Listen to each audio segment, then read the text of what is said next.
রাজধানীর সড়কে ট্রাফিক ব্যবস্থাপনার খবর জানাতে সরাসরি যুক্ত হচ্ছেন সহকর্মী ফজলে রাব্বি।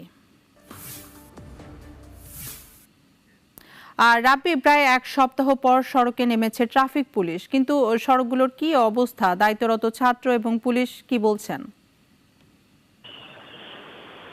জি ধন্যবাদ রুমি। আমি ঠিক এই মুহূর্তে অবস্থান করছি রাজধানীর মহাখালী এলাকায়। আপনি জানেন যে গেল এক সপ্তাহের সহিংসতার জেরে কিন্তু আসলে পুলিশি যে কার্যক্রম সেটা কিন্তু আসলে বন্ধ ছিল, কিন্তু এই বন্ধ থাকার পর কিন্তু আসলে এক সপ্তাহ পর কিন্তু আসলে চালু হয়েছে।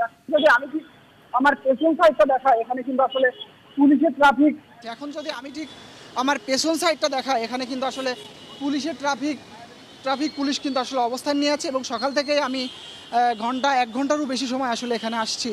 তো আমি তখন থেকেই দেখতে পাচ্ছি আসলে সড়কে কিন্তু পুলিশ অবস্থান নিয়েছে এবং একই সাথে শিক্ষার্থীরা অবস্থান নিয়ে কিন্তু তাদের যে কার্যক্রম, তারা দীর্ঘ কয়েকদিন যাবৎ কিন্তু আসলে সড়কে যে শৃঙ্খলা ফেরাতে কাজ করছে সেটা কিন্তু আসলে দৃশ্যমান আছে। এছাড়াও আসলে আমি সকাল থেকে রাজধানীর বিভিন্ন গুরুত্বপূর্ণ পয়েন্ট যেমন মিরপুর, উত্তরাতে আমি কিন্তু আসলে ঘুরেছি। আমি ঘুরে দেখতে পেরেছি যে আসলে সেখানেও কিন্তু আসলে পুলিশের সাথে শিক্ষার্থীরা কিন্তু আসলে একযোগে এই ট্রাফিক নিয়ন্ত্রণে কাজ করছে। আপনি কিন্তু আসলে এখানে শিক্ষার্থী এবং এই যে পুলিশ তারা কিন্তু উভয় একসাথে মিলে আসলে এই ট্রাফিক কার্যক্রম অব্যাহত রেখেছে।